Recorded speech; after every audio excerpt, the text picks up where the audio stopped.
Asian people have many distinct features that make them look the way they do, but this one here in particular may be the most recognizable. It is perhaps the most referenced physical attribute for Asian people. But what exactly makes an eye look Asian? And is this actually accurate? I'll get into just how many types there are, but first, let's take a closer look at the distinctive features. You may envision the Asian eye to be smaller and more slanted, and while there is some truth to it, it's not the case for all Asian people, and I mean that even for East Asians. Nonetheless, if we zoom up here, you can see a skin fold on the upper eyelid that extends to the inner corner of the eye. This is called the epicanthic fold, and is the reason why Asian eyes look smaller and slanted. In actuality, the eye itself is just as big as any other race, but the epicanthic fold gives the eye a smaller, narrower appearance, as well as shaping it into a slant. In doing so, it can also cover a portion of the upper eyelash. Another distinctive feature is the absence or lack of an eyelid crease. This is called the supratarsal crease, and you can see this crease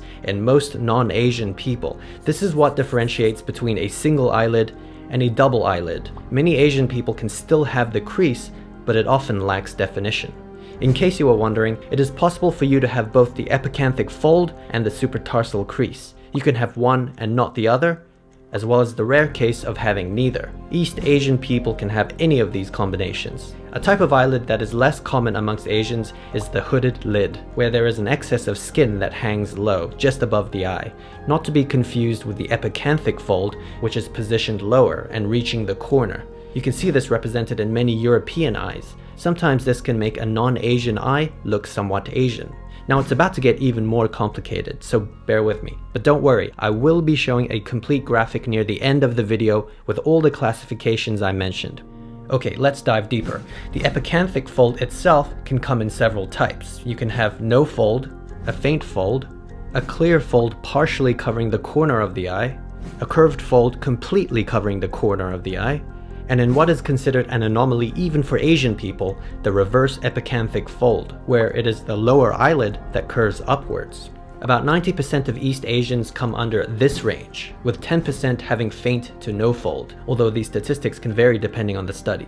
There's also the puffy eyelid, the sunken eyelid, and the flat eyelid, which lies somewhere in between.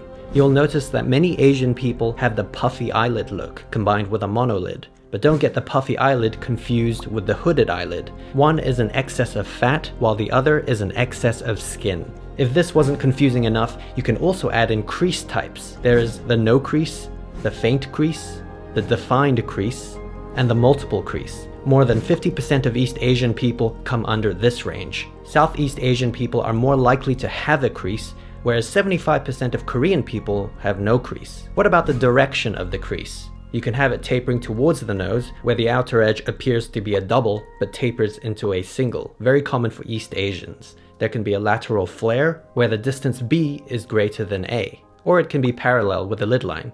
By now you may be a bit lost, so here's a graphic of all the types and variations I mentioned.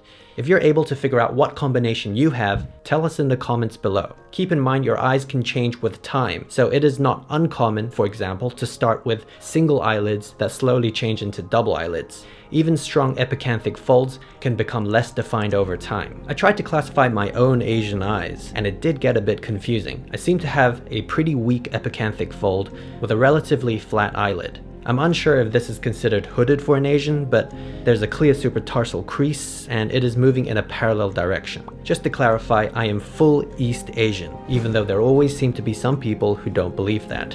Okay, now let's go back for a second, back to the most recognizable and stereotypical version of Asian eyes, and compare them with the rest of the world. A question you may be asking yourself is, do you have to be Asian to have this feature?